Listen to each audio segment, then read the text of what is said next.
Hey, Skiff listeners, hear about the latest trends in the travel industry with the Brand USA Talks Travel podcast. Right now, listen to special live from IPW interviews featuring U.S. Travel's Jeff Freeman. DMOs are at the heartbeat of U.S. travel. Liz Bittner from Travel South. A lot of key gateway markets are back. LA Tourism's Adam Burke. We all win when we all partner together. Plus, Brand USA's Stacey Melman and Jackie Ennis with international travel trends and Chris Thompson's farewell finale. I'm Mark Lapidus. Join us for Brand USA Talks Travel on your favorite podcast platform.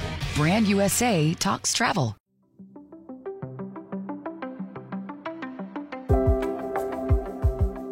Thank you for listening to the Skift podcast. Today's episode features a session from the recent Skift Global Forum, which took place in New York City in September of 2022.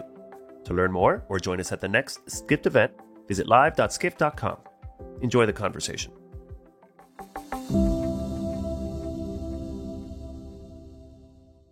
Please welcome the President and Chief Operating Officer of JetBlue, Joanna Garrity, in discussion with Skift Airline Weekly editor, Edward Russell.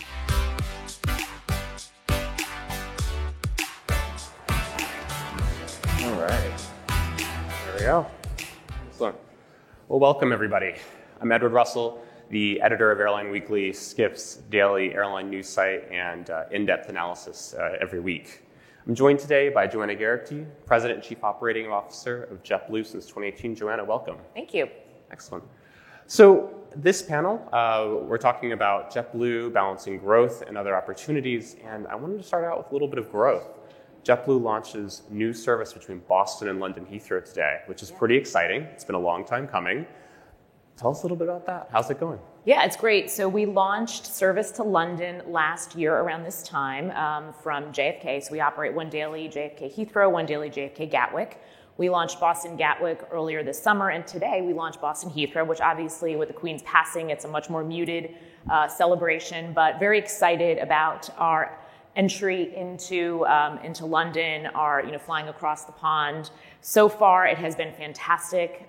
The product is amazing, 24 seats of Mint configured seats, great food. We have Dig Inn. If you're from New York, you know Dig a little bit. It's a pretty cool restaurant. In the core product, I actually think core, our back of the cabin, is going to disrupt quite a bit as well. And we've won a number of awards, so really, really excited. We have a wonderful in-flight team that delivers that service. And so far, load factors have been through the roof, and I'd say it's pretty tough to get a Mint seat flying across the pond. Yeah, and so we look forward to continuing to add an additional Gatwick frequency later this year, and then who knows what's next for further European expansion. Well, that's what I know want. What's next, but others don't. Yeah. I mean, I would love that. I mean, if you'd like to give us any hints, are we thinking continental here? Or no? Maybe continental Europe. So, Okay. But Joanna, JetBlue's international expansion, transatlantic expansion has been coming for a few years. It's been a project. Now, I know for you, were saying in a Syracuse University commencement address a couple years ago that you're interested in all things international. How did that play into JetBlue decide going across the pond, going to Europe? I mean, it sounds like that's sort of a passion of yours. Sure, yeah. I mean, I have a master's in international relations, and I went to law school in Syracuse, and when I graduated, I thought it'd be very fun to work for a global company. And so as you think about JetBlue, actually 30% of our flights are international already, just to the Caribbean. And having spent a year in London myself, that was very high on the list. I'll say our CEO was also British, so I think it was a passion point of his to be able to fly himself over there as well. But London's the perfect opportunity for JetBlue. When you look at, before we flew there, the number of markets that JetBlue didn't serve, London was at the top of the list, both out of Boston and out of JFK. So it makes for the perfect match to our network. Definitely. And I have to say, the advertising you guys have done with JetBlue and Big Ben and all of that, it's gorgeous. It's really on point. Yeah, it's very fun. Yeah, thank you. So speaking of growth, that's international is only one part of JetBlue's growth story. Another big part is JetBlue has a deal to buy Spirit Airlines for $3.8 billion, which is pretty big. It'll make JetBlue the fifth largest U.S. airline if it goes through. Can you tell us a little bit about, what's the rationale behind acquiring Spirit? Yeah, we're very excited. It's been, for those who've watched it in the news, it's been quite the journey. It's probably, it is one of the very few takeovers that's been a bit more challenging over the years. Obviously, stepping into an environment with the Department of Justice that we fully recognize may take a bit longer than in prior transactions. We very much believe that the Spirit JetBlue combination will allow us to be a national challenger to the other legacy carriers. If you think about the current environment that we live in today, Delta, American, Southwest, and United represent about 80% of the domestic seats in the United States. And that leaves very few seats for others to try to grow with. And frankly, organic growth takes a long time. And for JetBlue, we really want to accelerate our organic growth strategy. We want to build our fleet. We want more crew members, more people. We love the fact that they have a footprint in Florida. We intend to sort of be both in New York and in Florida. And then we like the customers that they have and how we evolve the JetBlue brand. We'll be configuring Spirit to the JetBlue brand and the experience that you know and love when you fly JetBlue. But we also intend to offer and continue to offer great low fares, which is really part of, I think, what's made JetBlue so special.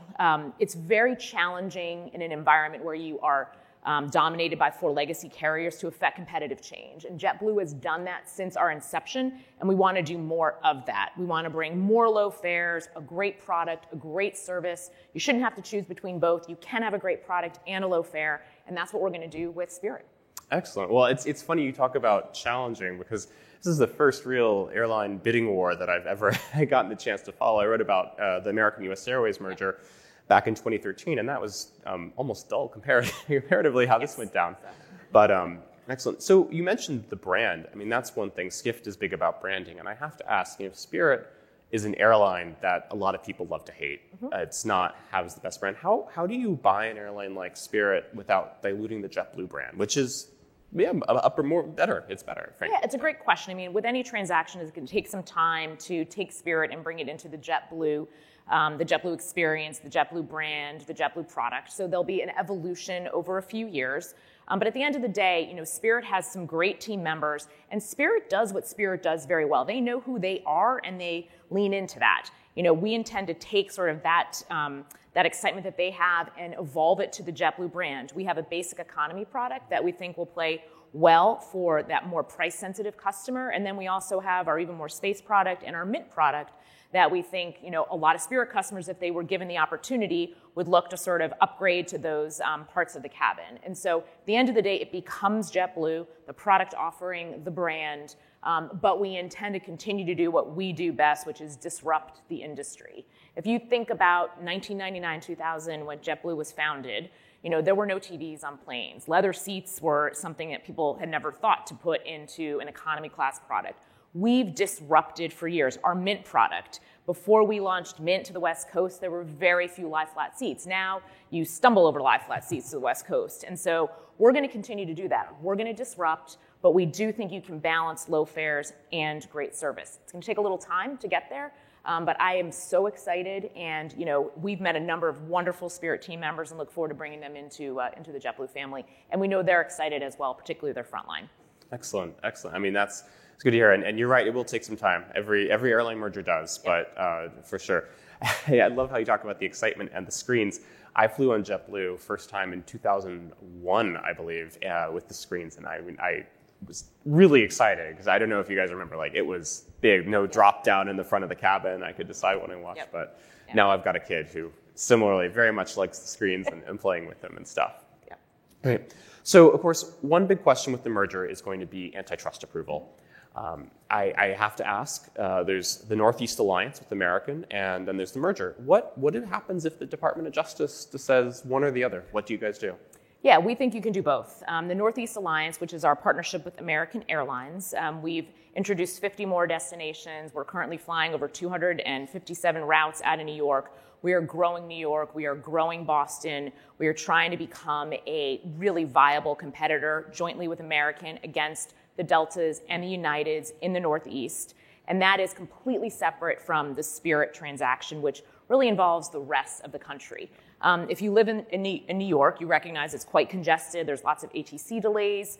It's a challenging operating environment. And we're really looking forward with Spirit to kind of expand our footprint, provide a better operation for our customers, provide more choices, a deeper network across much of the country that we don't currently serve.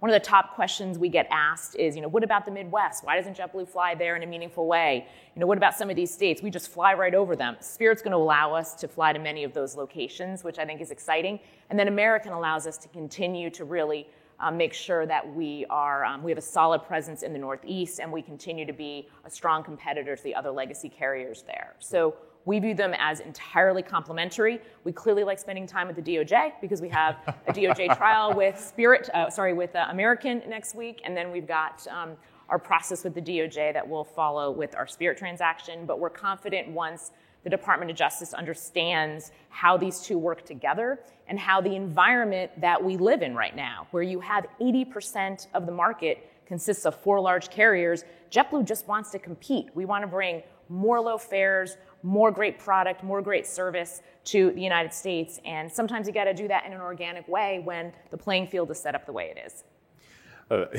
I think you might be the only one who says you're enjoying spending time with the Department of Justice, but more power to you. It's funny you talk about the network benefits, because I know I'm based in Washington, D.C., and JetBlue serves DCA quite well to Boston to Florida, but you don't go many other places. But you bring Spirit in, which has a large operation in Baltimore, Washington, you become a much more relevant player in my market, and it's exciting. It is. Yeah. We want to be a challenger brand. We want to be a national challenger brand, and we believe the way to do that is by acquiring Spirit and complementing that with the Northeast Alliance. Excellent. You mentioned briefly the DOJ's lawsuit that goes to trial next week. Any outlook for that? Give us your strategy if you can. Yeah, I'm going to bring you behind the tent, tell you what we're doing. So we're confident that we will prevail.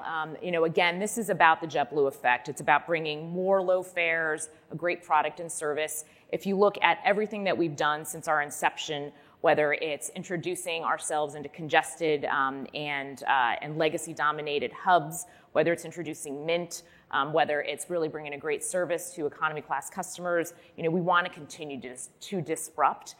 We're confident that we're going to convince the DOJ that the JetBlue effect will continue, and it is. If you look at the Northeast Alliance, Delta has doubled down in Boston. United has added a lot of capacity into Newark, and that's all in response to what JetBlue and American are doing in the Northeast. And if that's not a competitive response from the legacy carriers that will drive competition and drive fares in a positive way, I don't know what is. And speaking of Delta, I thought this was very interesting. I saw that you guys, you and American, have called on Delta executives to testify at the trial next week. So it's Yeah, I mean, at the end of the day, the environment, as I mentioned, is you've got 4 dominant carriers. And so in order for a carrier like JetBlue to grow, we need to be given that same sort of ability that American, that United, Southwest, and others have been given. And then I'll also point out, you do have a lot of other carriers out there. They're smaller, that this will allow them to accelerate their growth, whether it's Breeze, Avelo, Frontier, obviously, will continue to grow. They have one of the largest order books out there. Part of what we've indicated we'd be willing to do in Spirit is that we would divest some of our slots, the Spirit slots that we would get in New York, as well as some other parts of the country, and that would provide an opportunity for those carriers to grow as we look to acquire Spirit. Excellent. I mean, it'll be, as a reporter, I'm very looking forward to watching all this play out. Interesting. So, definitely. Hey, Skift listeners, hear about the latest trends in the travel industry with the Brand USA Talks Travel podcast. Right now, listen to special live from IPW interviews featuring U.S. Travel's Jeff Freeman. DMOs are at the heartbeat of U.S. travel. Liz Bittner from Travel South. A lot of key gateway markets are back. LA Tourism's Adam Burke. We all win when we all partner together. Plus, Brand USA's Stacey Melman and Jackie Ennis with international travel trends and Chris Thompson's farewell finale. I'm Mark Lapidus. Join us for Brand USA Talks Travel on your favorite podcast platform. Brand USA Talks Travel. So we've got a fun poll question here. What do you think is the most critical issue facing domestic airlines in the year ahead? And our audience says staffing. What do you think about that? Is staffing the top your top concern in the year ahead? Yeah, staffing is definitely challenging. I'm pleased that a lot of it is stabilized. So as we entered this year, staffing was most certainly the number one item that we were all trying to navigate. And I think a lot of the capacity changes that you saw both from April sort of into the summer were largely a result of pilots. So training, there's a whole training throughput process for pilots. And if any part is a little bit off, you see elongation of pilots being able to go from hiring into service.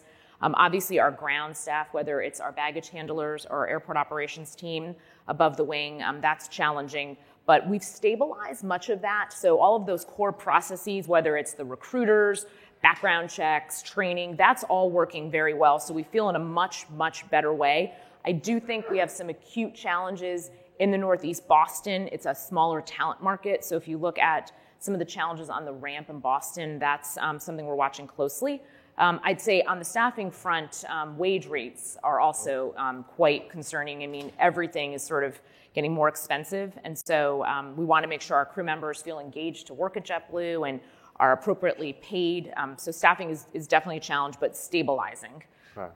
I mean, that's good to hear. I've written a lot about the pilot shortage that some airlines are facing here in the U.S. And I mean, talking about wage rates, we've got regional airlines that traditionally are lower paid now earning their entry-level wages are now equal to or even excessive some airlines like yourselves, which is, I know it's trained labor and pilots should be, paid, but that's got to do some pressure. I mean, the good news or bad news, depending on how you look at it, is every airline is seeing these same pressures. So JetBlue is not an outlier. We're at a point in time where almost every collective bargaining agreement that a flight operations or pilot group has at an airline is open for negotiation right now. And you've seen the news, United, American, others. I think UPS may be the only one that has been ratified recently. So everybody's currently in negotiations with their pilots. And the pilots are in, a pretty strong position given some of the labor shortages with pilots, but it's all carriers are experiencing the same issues from a cost perspective there. Yeah, absolutely. I can attest to that. It's across the board stuff. So earlier this summer, you guys had JetBlue had some operational issues. That was partially staffing played a role in that, other things as well. And you guys pulled back a bit on your schedule. How are things going? Has the recovery, have you achieved met your goals? Yeah, much better. So in April, we first saw some pretty acute operational issues, largely coming out of Florida, tied to air traffic control delays in the Jacksonville Center. When we saw that, we pulled capacity a bit more than we had planned to. We were taking it down sort of from the President's Day week. We started seeing some challenges there. The infrastructure is far more fragile than it was pre-COVID. Air traffic control shortage was a problem pre-COVID. It's even worse now. So we started seeing these things play out and made a decision in April to pull a pretty good amount of capacity, about 10 points, into the summer timeframe. Interestingly, other carriers all saw it a month or two later than JetBlue. So we just happened to see it first because we are quite strong in Florida. We have a lot of flights down there. Things are much better. Our completion factor is back up to generally around pre-COVID levels, and the operation is most certainly stabilized. That said, as we move forward, we are planning for a more fragile infrastructure. We are not going to be flying at the level we'd like to. We'd love to fly a bit more, but we know we need to ensure operational reliability. We also are in one of the toughest airspaces in the country. 80% of JetBlue's flights touch congested airspace compared to United, which is 60, 70%, Delta's 20%. So we just have a very challenging environment that we operate in, and so we must make sure that we're providing a better level of resilience, whether that's more pilots in reserve, whether that's flying a little bit less, whether that's staffing up in some of our airports. There's a lot of focus on airline reliability right now, and so we need to make sure that we're doing our part to make sure our customers get to where they want to go. Definitely. And I got to enjoy JetBlue last week, actually, and have to say, in and out of Florida, operations were smooth, no delays at all. Good. So Wonderful. Definitely improved. But so as we look into the fall, that's less capacity, demand is still high, and we know supply-demand equations, that means fares are also going to be high. I mean, how is that continuing? That's the trend we saw this summer. Is that continuing into the fall? Or? Yeah, I think you'll see fares ease up. We are seeing some really great leisure strength into the fall. The fall tends to be a bit of a trough period for JetBlue, and I'm pleased to report that we aren't seeing that. We're seeing that leisure strength from the summer carry into the fall. We're also seeing some strength over the last 2 weeks in the business customer, which is great. I think you probably see it around New York City. I've been out to breakfast and dinner a few times in the last 2 weeks, and there's not an empty seat in restaurants around New York City, which is great for our 16 a day between Boston and LaGuardia if you'd like to go. But at the end of the day, we are pleased with the leisure strength that's coming into the fall, and we hope that continues. I think with the summer, because most airlines had to pull capacity back, there just wasn't enough flights out there, and so some of that pent-up demand is bleeding into the fall timeframe, and we hope that continues. Excellent. And I mean, I know business travel is so important. JetBlue, all airlines, and It's funny you mentioned that. I'm September and I'm on the road every week suddenly, and this is the first time I've been able to had to do this in a long time. So you love it, right? And you want to. I do love that. I miss my kid when I'm on the road, but I do love it. Yeah. Good. So that's good for you guys, and hopefully I'm not Fingers alone. crossed. Yes. Excellent. So we've got going back to international. We've got an interesting audience question here about going strong to Mexico. Now I know that's a destination. JetBlue served Mexico City for a little while pre-pandemic. Tell us a little more about Mexico's strategy. Yeah, so we fly to Cancun right now, along with some of the leisure destinations on the West Coast. So at this point, we probably won't be going back to Mexico City. Mm-hmm. We did operate there. We pulled out of Mexico City. Mexico is a great, particularly on the leisure side, a great destination for JetBlue. We actually during COVID were flying Raleigh, Cancun, which was great. We're still doing that. So Mexico will continue to grow that. We do extremely well in sort of the mix of leisure and VFR markets. VFR, visiting friends and relatives, is an incredibly resilient customer demographic. It continued to be really resilient during COVID. So to the extent that we can grow there, we'll continue to grow in Mexico. Right now, our plate's a bit full with the Northeast Alliance out of the New York and Boston area, and then obviously with the Spirit acquisition. But with Spirit, we'll be able to go to more than 125 destinations, and that has quite a bit of Mexico in it, which is exciting. I know when we talked about Spirit, we talked about the domestic market, but Spirit will really expand JetBlue's presence in Latin America, near Latin America. Yes, it's Yep, they serve a number of destinations we don't presently serve in Latin America. There are destinations we've wanted to serve, but because we haven't had aircraft to do that, we've had to sort of prioritize. And so it will absolutely accelerate our organic growth plan and bring, as I mentioned, more JetBlue flights to the traveling public. Excellent. So we just got a few minutes left. I want to talk on I like the Africa one, though. Is Africa? Oh, okay. Well, tell me, is JetBlue planning Africa next? It would be hard for our planes to make it there. There's some points in Africa that the XLR, when we get that, could probably make it to certain parts of Western Africa, but it's not on the radar right now. Not high on the list. I'd love to see it happen someday. All right, there you have it. Someday, definitely. In our last few minutes, let's talk quickly about sustainability. That's been a big push for the industry. There's an industry-wide goal of net zero carbon emissions by 2050. What's JetBlue doing to hit that? Yeah, so our goal is net zero by 2040. So we're trying to beat sort of the industry commitment. A few things, obviously carbon offsets are a piece of it, but we are moving to more science-based measures as we think about how you evolve. SAF is also an incredibly important part of our future. I should say that's sustainable aviation fuel. Sustainable aviation fuel, incredibly important part of our future. Right now, there's a pretty significant cost gap between Jet A and SAF.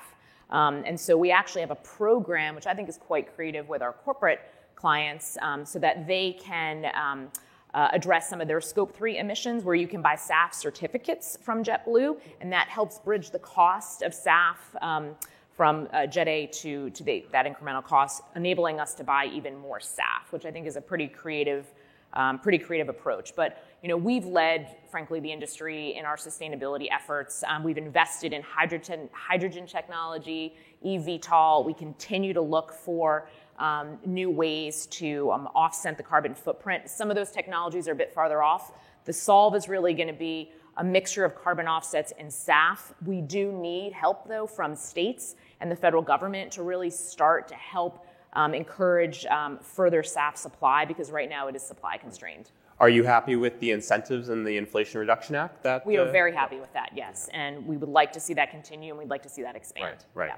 If anyone, Inflation Reduction Act that President Biden signed, it has incentives for sustainable aviation fuel through about 2027, I think. Yep. So it's a start. It's a start. Yeah. We need more of it. Yeah. Definitely. You mentioned eVTOLs, which are essentially electric air taxis. Will we see those in JetBlue colors anytime soon? Anytime soon. By the end of the decade.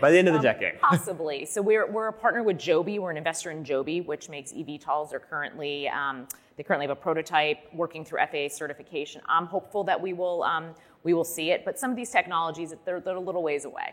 But eVTOL is a bit closer than others. Yeah. Excellent.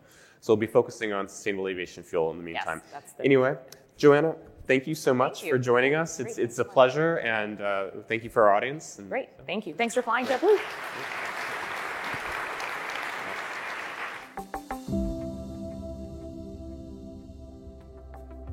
This has been the Skift Podcast. Thank you for listening.